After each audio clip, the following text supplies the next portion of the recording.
Good Girl Confessional podcast. I am your host, Sandy Lowrys, and the Good Girl Confessional podcast is brought to you by WB40 Women Beyond 40 magazine, which is available at WB40.com. Today in the confessional, our very special guest is Donna Cameron, who is a personal style consultant. Donna is Melbourne based, but she started her styling career in London many years ago. She is an expert in her field and she is the author of this wonderful new book, which is actually called Colour, The Secret of Creating a Sustainable Wardrobe. She is a massive advocate for sustainable fashion and her passion is colour. Please welcome Donna Cameron. Thank you very much, Sandy. Thank you for inviting me on. Oh, I'm so happy, and it's so lovely to see your beautiful face. So lovely to see you in some gorgeous colour that looks fabulous with your hair. I wore this just for you because I know how much you do love your colour. So I thought I'm going to wear something bright today. Thank you. I really appreciate it. And speaking about colour, obviously we'll talk about a few things today, but congratulations on your amazing book. Look at that, you clever thing. Colour, The Secret of Creating a Sustainable Wardrobe. How amazing is that? It's the stuff that I think about all of the time. So sometimes people ask how long it took me to write the book. Well, I have to say not very long at all, because it's just in my head all of the time. I'm thinking and breathing colour all of the time. And as you know, I see clients one-on-one, and I just wanted to sort of get what I say to clients and the information that I impart to clients out into, a wider audience. So it was pretty easy. The hardest thing was deciding on the colours to use in the book, because of course there's millions of colours in the world, and I'm very particular about colour. So that was the hardest bit, and making sure that the print process was going to accurately reflect those colours. Yeah, so that's my world. You know what's going on in my head now. I do. And it's a beautiful, beautiful book, but there's so much amazing information in here as well. And I was at your book launch actually, which was wonderful.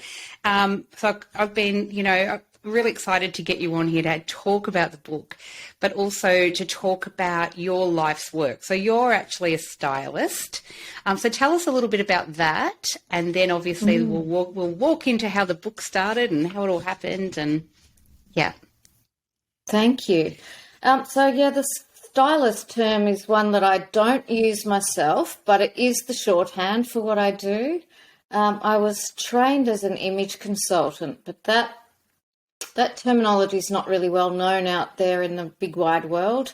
So I tend to, I've coined the term personal style specialist for myself, but it's quite cumbersome. So I'm okay to be called a stylist, but just a differentiation between a stylist and what I do is a stylist mostly works for the clothes. So they're mostly looking at, a black jumper and thinking, who will this look good on? Who will sell this black jumper for me? So the client is the person who sells the clothes, or the company that sells the clothes, and then they're finding bodies to fit, or they're taking a client and dressing them in the latest fashions, and it's all about the physicality, the colouring, the body shape, and so forth of the body.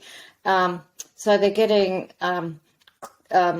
a client to fit the clothes that are available. Whereas with me, the way I was trained as an image consultant is to explore the person first. So the person is always ahead of the clothes. The clothes are just the icing on the cake. So I want to know what's going on for that person in terms of where they're at, in terms of life stage, their values and priorities, their likes and dislikes. So it's not counselling, but it really is delving deep into what makes that person tick. And then I will recommend clothes that will work for that person. So a person might be recovering from illness perhaps, or coping with an adjustment in life, like a disability or illness, they might be getting back into the workforce, or they might have a change in relationship status, either starting to date again or maybe finished a long-term relationship, anything like that. And clothes can support us in terms of what we want to do. So I want to know why. I want to know what's happening for that person before I recommend anything. Does that make sense? Yeah, it really does. And it's kind of a really, I guess that for me is a much more beautiful and positive way to look at styling, if you like, because most of us, well, for a lot of us, I think as women, we hear, oh, stylist, oh, I don't know if I can work with a stylist. It's all that kind of, we have this kind of thing in our head about what does it mean. And as you say, it does kind of conjure up, oh, how are those clothes going to fit me? I see all these clothes out in the world. How are they going to fit with me? So I love that you do that and that you work to find out who is the person and what are they about. Yeah, absolutely. So the way that I began in this work was way back in 2008. I was living in London and I took a job. Turned out to be a really, really interesting step for me. I was called an employment advisor. So I worked with people who had not been in the workforce for, in most cases, a very long time. They all had different challenges to overcome. They were all recipients of what the UK called the incapacity benefit. So they may have mental or physical reasons for not being able to work. For example, I met a guy who had not been out of his house for years. Oh, wow. Absolutely years. He was terrified to come and see me. So I made sort of special arrangements with him where we went into our own sort of room and just did a very personal, gentle consultation. Other people might have been, say, an exec from a big company who just had a bad accident and were getting back on their feet again. So it could be anything. And so I was working with these people around true personal style, the way that they present themselves. So yes, clothing did come into it, and I used to take people to buy interview outfits, and that was a lot of fun. But also I worked with them around the way that they communicated, because personal style is so much more than just what we wear. It's the way that we liaise with others these days, very much how we present ourselves on social media, how we respond to situations, the words that we choose to use. There's a whole range of different elements that make up our identity, our image, our personal style. So when we're choosing clothes, that should support who we are and how we want to present in the world. Yeah, beautiful. And that's how I got into this. It was all employment-based. And then I came back to Australia and worked for public sector, and I had a similar role. It was more expanded than the one I've just described, but it was still all around employment. But now, since 2012, I set up my own business, and I've been working with people outside of the employment arena, as well as people trying to get into work or change career. I love it. I think it's fantastic. And I've been lucky enough to sit down with you in the past and think about, you got me thinking about what sort of colours can I wear. And I remember when we first did that, I said to you, being a redhead, I can't wear pink and I can't wear red and I can't wear, and you proved me wrong. Excellent news. And I now have all those colours. I have reds and pinks in my wardrobe. And so what do you say? I think for a lot of women to, like I'm in Melbourne, and Melbourne-based people tend to, a bit like New York, we wear a lot of black. Like we just do. It's just in our thing. And it's just part of who we are. So what do you say to women who are 40 and 50 and over, who are used to kind of playing it safe and wearing, your blacks or your navies or whatever? What sort of advice would you give to them? Well, firstly, I should say that black really does suit some people, but it doesn't suit most of us. Once upon a time, I wore a lot of black, but I had much darker hair, and when we're younger, sort of around 25, our colouring's at the sort of brightest it's ever going to be. It's strong. So we can all wear black really successfully when we're younger and our colouring is strong. But we're all aware of our hair sort of fading, going grey, softening down over time. But what a lot of people don't realise is that their eyes and their skin also soften over time. So wearing those, the strong, harsh colour like black kind of sucks the life out of us. So even though a lot of women think it's flattering and a lot of people think it's slimming, I've got something to say about that later. But it can throw some really unflattering shadows onto all those jowly bits that we all get. I'm 57, I've got them too. But the black really, throws the shadows up here, and it doesn't do favours for under the eyes and around the mouth.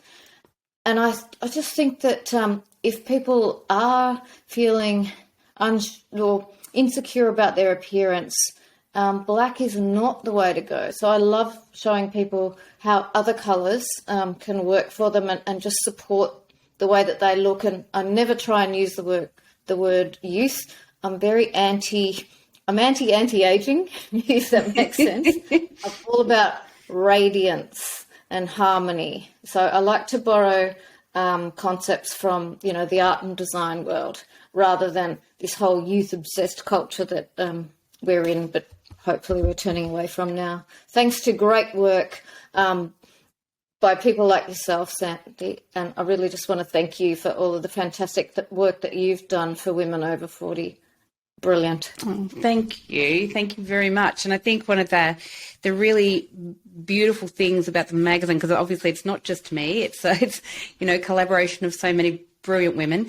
But when we talk about fashion in WB40 magazine, for example, we talk about it in terms of what is inclusive fashion. What does it mean to be women of our age? So we don't sort of say, here's the latest styles, everybody go and try and get into them, because we just know that that's really been done to death. And if people want a fashion magazine, there's some great ones out there, off you go. But really we wanted to talk about exactly that, Donna, and you've been featured in the mag as well, about, what is inclusive fashion? What is, and you're very big in this space as well, what is sustainable fashion, right? And I love that that's what your book basically is about, but in using colour to create a sustainable wardrobe. So maybe can you just sort of advise as well, explain to sort of people what is a sustainable wardrobe and what is sustainable fashion? Sure. It gets complex, Sandy, but my go-to word is ethical, because ethical covers all of the different choices that we can make. So whenever we've made a choice, it was possible for us to have made at least one other choice. So when we're choosing and making decisions ethically, we are considering a whole lot of factors. So one might be environment. So sustainability has to do with the environment. But another issue that's quite close to my heart is, the modern slavery and people working in the fast fashion, and not even the fast fashion, some of the luxury brands too, using people who are just working in atrociously unsafe conditions. So ethics, yes, people and environment. Sustainable, what is sustainable? To get back to your question, it's something that's not fast fashion. And when I say fast fashion, it's shoddily made, quickly made, with very little care to longevity, and generally using a process that's cheap and nasty. So poor dyes that not only leach out when when the clothes are being made, but also when we wash them. So there's just dyes going into waterways all of the time. So killing animals, potentially harming people who live near those waterways too. And that's just, one example. So that's not sustainable. It's not looking after the environment. So to buy sustainably, Ideally, you would buy things that are, organic fabrics, beautiful dyes, organic dyes. Sorry. And but that can cost more. And also, I mean, we live in Melbourne, Sandy. We've just got such a fantastic range of designers that we can buy from. When I say designers, I don't just mean all the high end, but independent micro businesses as well. And a lot of great vintage, which is another thing I really, really like. So we've got access to that, but not everybody has. So that was another reason for writing the book. I figure that the most sustainable piece of clothing you can have is the one that you love to wear over and over and over again, assuming it's made reasonably well in the first place. So training people to identify what they like, and generally people like what looks good on them and what they get compliments in and what feels right for them. So helping people through that process to identify what it is that they love, that will result in them having a sustainable wardrobe, because you're not just saying, oh, I'll try that, it's cheap, it doesn't matter if it doesn't work. Not sustainable. We can't afford to be doing that anymore. So, working with people to identify exactly what they love, and that way they'll hang on to it. I mean, I've got pieces that are 25 years old in some cases. In fact, no, I've got a pair of boots that, as I said, I'm 57. I've got a pair of boots that I bought when I lived above a bootmaker's when I was 19 years old. Wow, see? And obviously really well made, and I think that's a really interesting thing, isn't it? I have hanging in my wardrobe like a leather jacket. The only reason I don't wear it anymore is because I've gained weight. But I've had that for so many years, and it was something that I just continually wore and wore and wore, you know what I mean? So I kind of get that. I love too that there's a rise now of independent dressmakers, and through TikTok and through Instagram and through all those things, that they're making kind of one-off pieces, or they're making very small runs, but they're handmade, good quality fabric. And that there are a lot of young designers coming up, I've started to notice, that are very much into sustainability, ethical dyes, and ethical denim. Like that's a really big one that's starting to rise up, which is fantastic. So that's kind of heartening, I think, to see that kind of movement happening. Absolutely. I'm very proud of the young people out there, because they're really leading us oldies. I mean, not you and me, of course. We're already onto this. They're less enlightened than you and I, Sandy. They're showing us the way.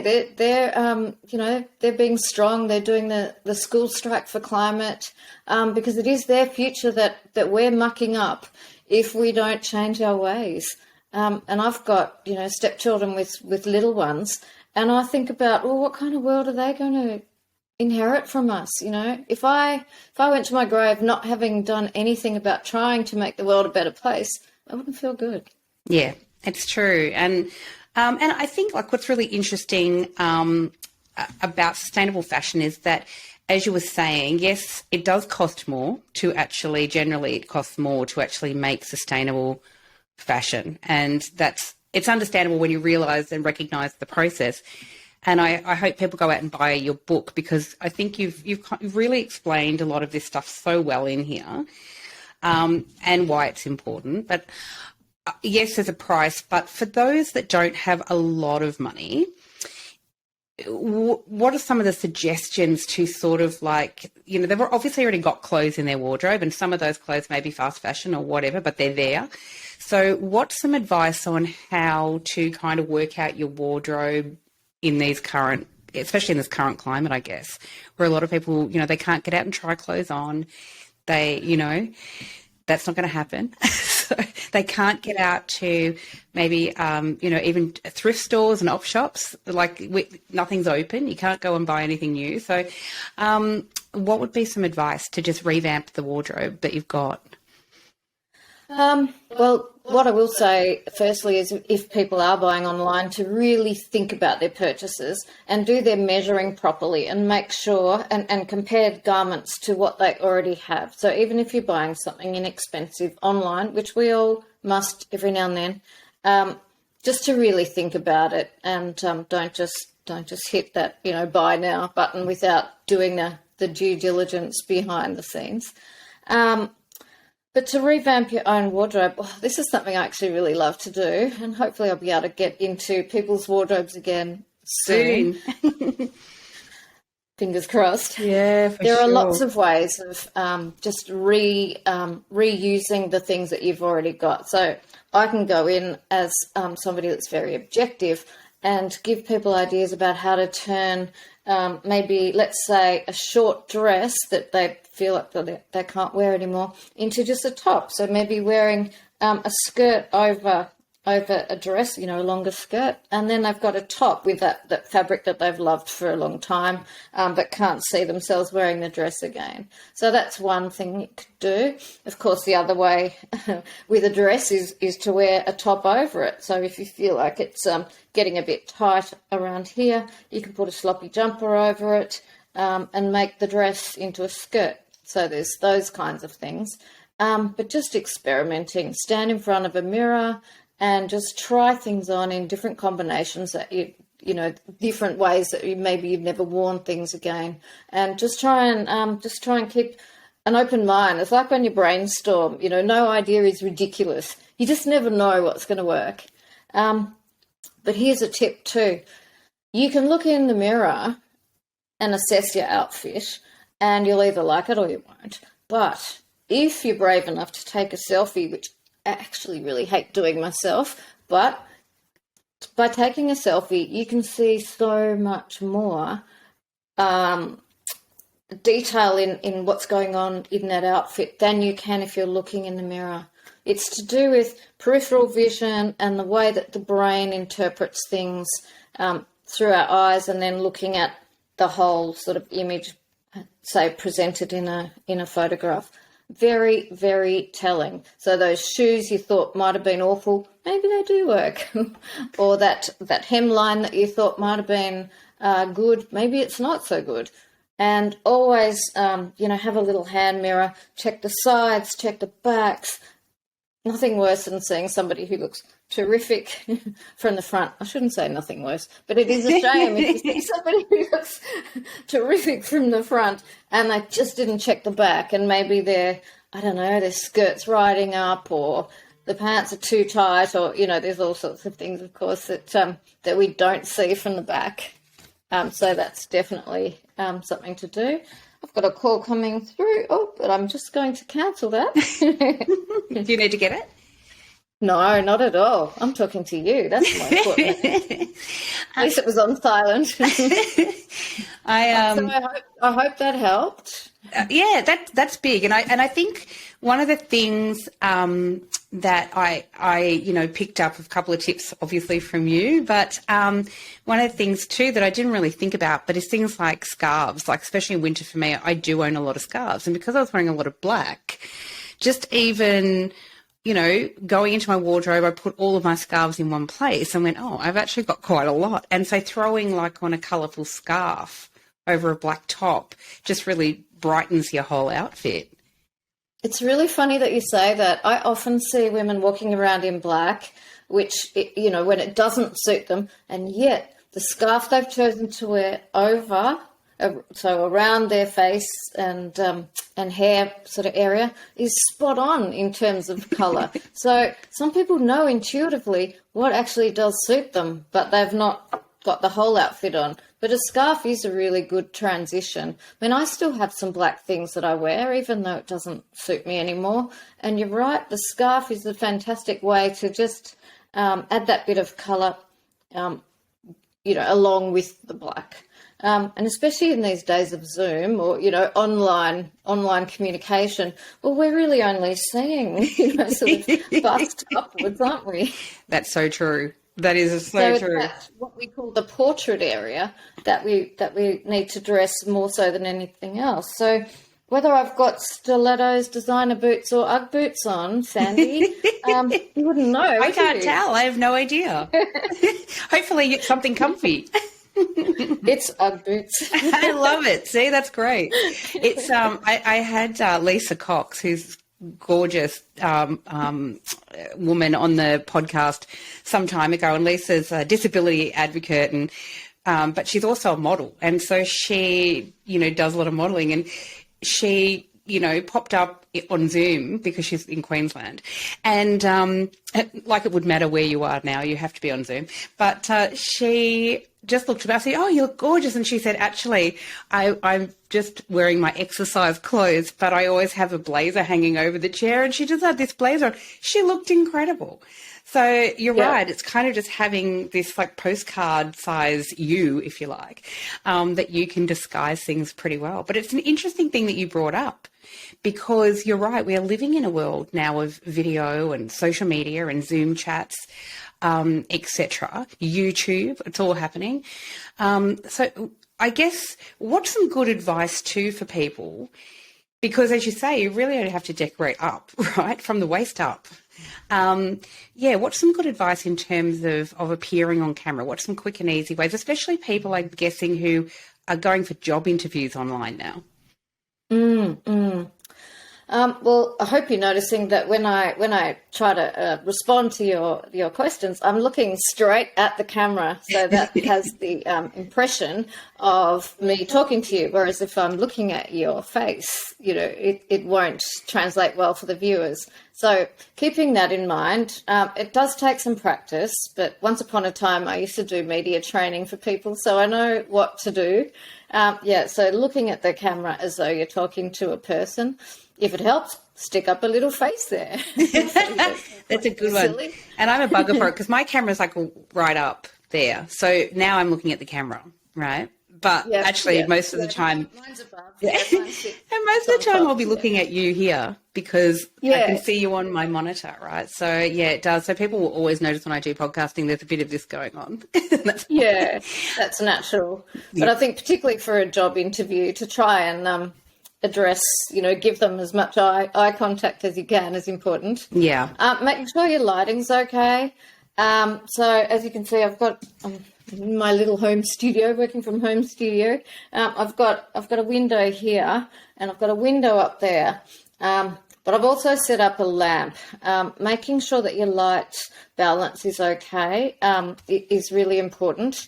You don't want to sit in the dark if you're interviewing for a job. They want to see you. They want to see your facial expression. That's really, really important. But look what happens to me when I turn off my lamp. It won't be as good. Oh, yeah. Wow. Okay. Yeah. So, I used to work in, it'll just settle down in a minute. I used to work in film and TV many years ago. So I've got these little tricks. And it's just about, with everything, experimenting to see what's going to be best. But if you've got a really strong light source, one side or the other, then just trying to use any old household lamp you've got, and just seeing what's best. So you've got to try and look at yourself fairly objectively. Yeah, I think so as well. I was just going to say on that note, sitting here because I podcast, I've actually got a huge ring light, which is next to me, and then a smaller one on that side. And that's, for exactly that reason. That's why we do it. But as you say, even just a standard lamp really just works wonders. Yeah, I agree with that one. Yeah, so that's important. Making sure that you're seen. What else? What you choose to wear is important. I would say for online / video, nothing too complex. So go for plainer things, because the camera is not very kind to, like tiny stripes or tiny detailed patterns. So, there is a bit of a print on this dress I'm wearing today, but it's not detailed and tiny. Yeah. The camera can't cope when you move. It sort of will strobe a bit. So don't do that. Something plain. And mid colours are good. Black's tricky on camera. White's tricky. That can flare up too much. Red can be tricky. So go for those sort of medium colours if you can. And also make sure you stand out from your background. You don't want to move into your background too much. That is And do consider your background. You don't want to have the embarrassing photo of when you were last out, partying in the background if you're going for a job. or the piled up laundry basket behind you or whatever, right? I have, I was meeting with somebody once, and the whole family's laundry was behind him. I was laughing recently. Kerry Sackville, the columnist, was saying that, and Kerry's actually been on this podcast as well, but she did an interview with someone, and in the background was her wardrobe, and the wardrobe was open, and she actually had her bras. She hangs her bras, so her bras were hanging with the wardrobe door open, and then she actually realised later, and she put up a post about it and said, "Oh, good grief! Like, note to self: close the wardrobe." Sorry. Note to self: close your wardrobe. Absolutely. Do you remember when all of the programs like 7:30 news interviews had to start getting people to be interview from home like this? And we were looking up so many nostrils. That's a bad look. Yeah, very true. Funny. We're using a different platform today, but prior I went on to Zoom, and I just made sure my framing was okay. I moved a couple of things away from my background just to make sure it looked quite, neat and not distracting. That's really good. That's really good. And it's quite interesting because I didn't realise until, I started doing podcasts with the bookcase behind me that people said, "Have you got OCD?" Because I colour code my books. And it's an interesting thing that people notice, but I didn't even notice it. Like, it's just a thing I do. But I think that's really interesting as well. So sometimes having interesting things in your background is not a bad thing either. Yeah, your background's great, actually. Oh, thank you. I'm loving yours. I'm loving your white room. But as you said, if you were wearing white, you'd be completely blended into the background. If I was wearing white, you'd know there'd be something wrong. I would have been in shock. I don't wear white successfully. I would have been in shock if I'd seen you in white or black, to be honest. So what I wanted to say to you, so in the book, you've given us this really nice guide about how people can kind of figure out, whether, that warm or cool or what sort of colours best suit us. So can you explain to me, what is a hue? Explain hue to people who don't know. Yeah, hue is HUE. It's really just a colour family. So you might have red. There's a family of reds, which might include, for example, a pinky red or a more orangey red. So that'd be a cool red, and that'd be a warm red. So that it's just a colour family. So blues, yellows, greens. Yeah, that's a hue. So very often when we use the word colour, we're talking about a hue. Love it. So just things like that. Those little terminologies are kind of important because it can be quite confusing if, there's a lot. Look, I work with people who are creatives, a lot of creatives and a lot of designers and things like that. And so they kind of get that. But I've had to really learn quickly, even in publishing the magazine, in terms of colour families, colourways, and what's going to work and what's not going to work.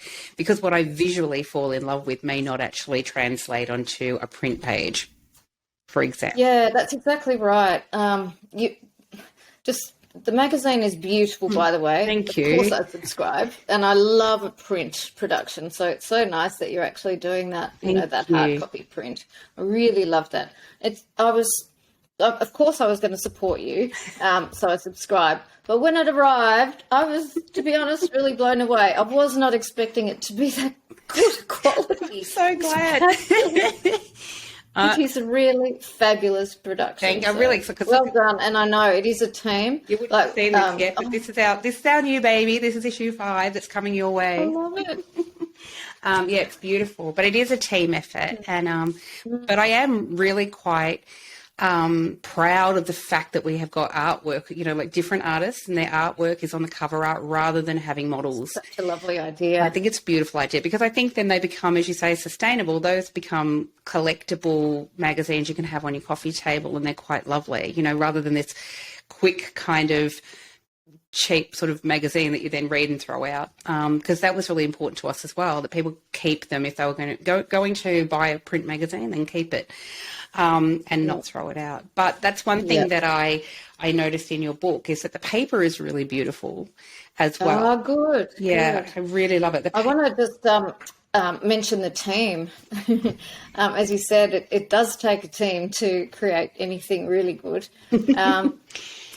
And the designer of the book, Jodie Horn, she was really great at educating me about covers and paper stock and quality and inks, and she was really fantastic and set the book out in a really beautiful way. So that was Jodie. A lot of work behind the scenes that maybe people don't necessarily appreciate, but balancing out the pages and just making sure that it was a beautiful thing to look at. And speaking of beautiful, the illustrations from Alfia Galimova, oh my goodness, she is incredible. I wasn't sure what I was going to do for illustrations or photos. I wasn't, I hadn't sort of decided which way to go there.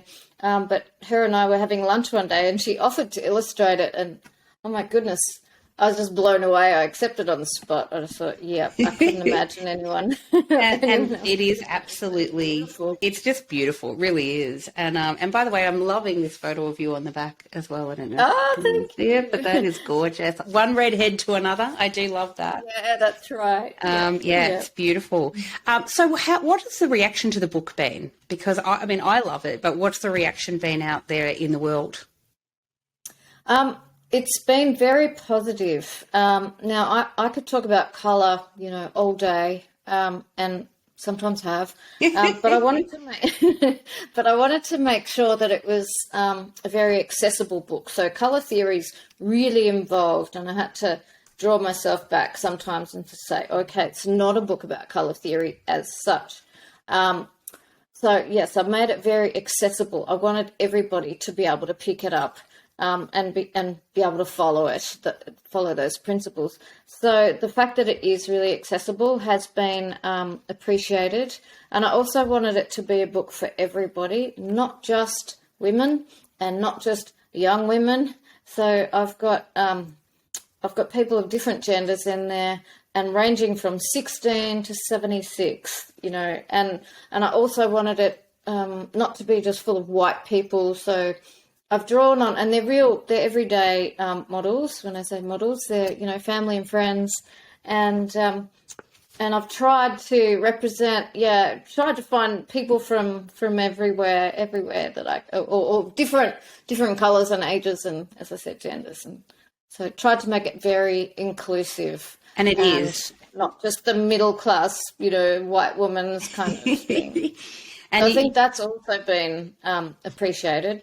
Readings Bookstop has stocked the book too, which has been brilliant. Of course, I don't know how things are going with the sales there, but they did ask for another lot after they sold the first lot. That's wonderful. I hope it's going okay. That is so wonderful. And for those that don't know, Readings is a really iconic book chain here in Victoria, and they're pretty fabulous. They do like a lot of book launches, and they have a lot of independent books, and they're really great. So that is fantastic news. So congratulations on that. Thank you very much. It's a bit of a shame that I can't get out and introduce the book to more bookshops and other retail outlets, but hopefully soon, hopefully in a few weeks. It will happen. It won't happen overnight, but it will happen. So when even a few of the stylists that I trained alongside or with, or that I've met since have bought it, and that's been really encouraging as well. That's fantastic, and that's because you are an expert in this field, and this is what you do, and this is your bread and butter. when we do finally come out of lockdown, and it will happen, you were also doing these incredible sort of walking tours to introduce people to independent labels, designers and sustainable designers across Melbourne. Did you love that? Yes, I did love it. Yeah, it was, I'm planning to go back to doing that. It's in partnership with a friend, or she's become a friend, Briar Jasper Batson. She's my partner in crime for Fashion by Foot, as we call our ethical fashion walking tours.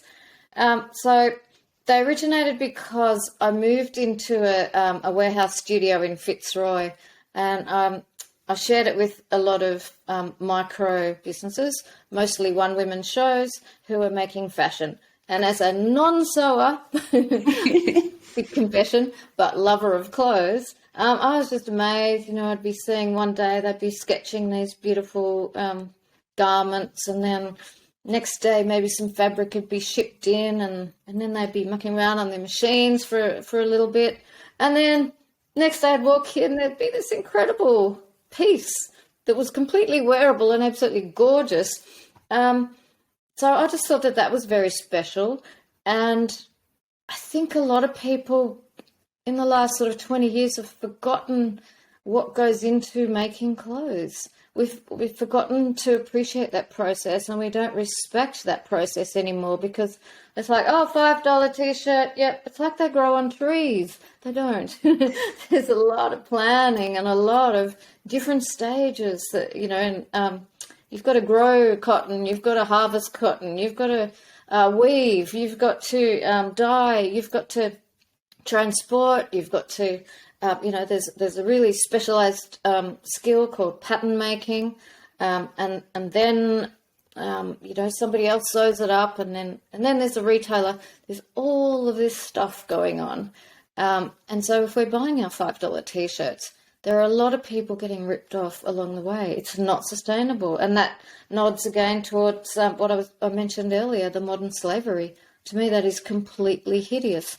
So Fashion by Foot was born of giving the independent designers some, introducing them to new audiences, but also introducing the audiences to the whole idea of what's involved in making something that you would wear again, and getting them to appreciate that, and thinking more about the way that our clothes are made. That's really great. And so I guess if people bought a combination of, one-off or very small run clothes made by independent local, designers, as well as some vintage pieces, as well as, clothes they already have in their wardrobe, it sounds to me like it's not that difficult to actually create a wardrobe that is sustainable. I would agree with that. Absolutely. I wear a lot of secondhand things, which is, makes things inexpensive a lot of the time. But also, just choosing carefully what you buy, and buying, especially now, it's important to buy local, support our small businesses, because that is one aspect of what makes Melbourne so special is our creative designers here. Then that does, and buying what you love, and that you're really, thinking through your purchases, buying things you're going to wear. Yes, that does build a sustainable wardrobe. Absolutely. That's so great. Hey, quick question that I wanted to ask, because I'm really terrible at this myself, but wearing different patterns and colorways and whatever, tell us about that, because I always get really worried about how is it going to clash? Is it, all that stuff. There are some tricks to it. It's not something I do very much of myself, but if you're going to do it, I wish I had some pictures to hand, but I don't think I do. If you're going to do it, thinking about the colours. So say, with what I've got on, it's sort of like a soft orange and a corally pink and a red. So where if I wanted to, I could then introduce, say, something with those same tones, but stripes and thin stripes. So you want to have something in common. So in this case, it could be the colours that you're blending, but with very different designs. So these are sort of a florally type of motif, along with skinny stripes. Or you could wear some skinny stripes in those same colours, let's say soft orange, coral and red, and then combine that with maybe some other wider stripes in those colours. So there's got to be something linking it together. Doesn't always have to be colours either. It could be skinny stripes in the colours we mentioned, and then skinny stripes in blue, green and yellow, for example. But understanding colour theory is helpful there, because you don't want to combine cool with warm if you can help it. Combine cool with cool or warm with warm. So understanding a little bit about colour theory helps there. And I suppose some other for people, things? they could probably too, if that's your style, is to find people, whether it's, influencers or designers or whoever it may be, who do that stuff really well. Because I think that's helpful as well, when you visually see it on someone, you go, oh, I would never have done that, or I would never have thought of those combinations. Seeking out people that have similar colourings or similar features to yourself, and seeing what they wear is great. So these days I couldn't go to a very dark-haired person or a very blonde person and mimic what they wear successfully, because just completely different. Yeah, it's interesting, isn't it? Okay, so I guess since you're in the confessional, I was going to ask you if you have any confessions. So I was going to ask, what is your favourite colour? Because, and I don't know if you're even able to answer that, but do you have a favourite colour? It's so difficult. All right, here's a confession. I'm not huge on sort of pop psychology, but something caught my eye the other day, and it was colourstrology. Colour and astrology. So me being me, I thought, oh, what's this? I was looking that up, and apparently, there's somebody, who is this person, who is this magic wizard, I don't know, but they have decided that for each birth date, there's a particular colour. Well, because I didn't buy the book, I couldn't actually work out my own colour, but I'm born in July. And so I looked up the month's colours, and it was red and orange and pink and yellow. I went, oh, great. Those are my favourite colours. I'm happy with that. Well, you're wearing the perfect colours today. Confession and favourite colours. All in one. And I love that, because I'm actually... don't have favourite colours. You don't have... You just don't. All. Yeah, I thought... If I ask you that question, it might be like trying to pick a favourite child or something. I don't know that you can, but... it's exactly like that. Yeah. But it's funny, because I'm actually born in July as well, so there you go. Ah, well, your jacket looks like it fits that scheme at the moment. It does. And I do find, you'll be pleased to know, that as I'm getting older, I am leaning more towards different colours than I previously had. So I think as when I was younger, it was just completely black, like, maybe occasionally throw on a different coloured scarf. But now I tend to be like really leaning towards brighter colours. Oh, that is music to my ears, Sandy. I can't wait till we can meet in real life and go out shopping and look at clothes. Fun. Yeah, that'll be really exciting. And thank you so much for joining me today, because I know that you're busy, even though we're all, in lockdown, we are all working, and I know that you're busy, but congratulations on your beautiful book. It is gorgeous, and I do hope people jump out. We'll put details in the show notes as well, and where people can actually get your book. Wonderful. And yeah, so I don't know. I guess last question is what's happening for you? What's next in the pipeline for Donna Cameron? Ooh, all right. Well, I'm working on a few things, of course. That's what I do. Always. Yeah. So I am working on some colour schemes that people can download. So say, we'll take you. You're a warm, mid, sort of person in terms of your colouring, and so I will look for I'm designing like little colour schemes that you will be able to download, and there'll be sort of one for your professional wardrobe, and then there'll be one for your party wardrobe, or there might be one for I'm still working on it, but so yes, little colour schemes for people who maybe have bought the book but still can't quite figure out what they should wear or what's appropriate. So they'll be downloadable. I'm doing that. Really excitingly, I'm about to put a quiz on my website, which is about style personas. So that's been a lot of fun. So people just answer a few questions about the way that they buy clothes, think about clothes, shop, store clothes, how they assemble an outfit. So yep, that'll be fun, and I will let them know, their style strengths and maybe areas where they could improve. So I don't know about you, but I've loved quizzes since I was a kid.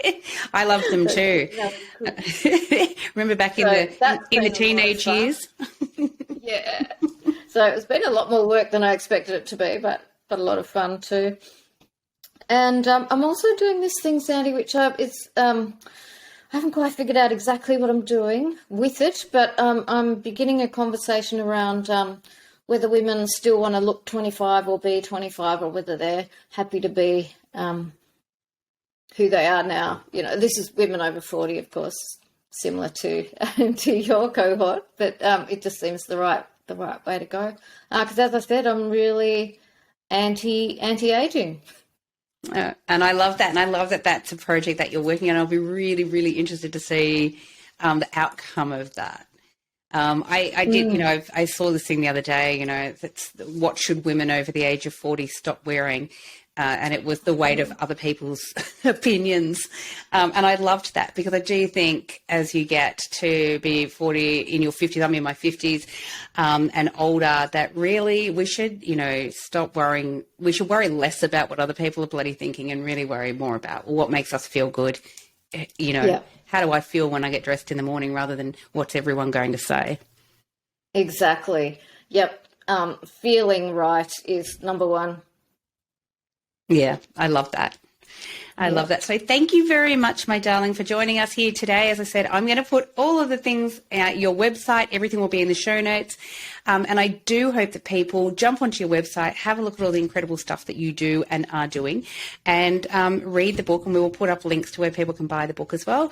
And it's been just an absolute joy to have you here today in your beautiful colours. Thank you so much, Sandy. It was just lovely to talk to you, and looking forward to seeing you in real life. In real life. And thank you for your colour choice today. Absolutely stunning. Anything for you.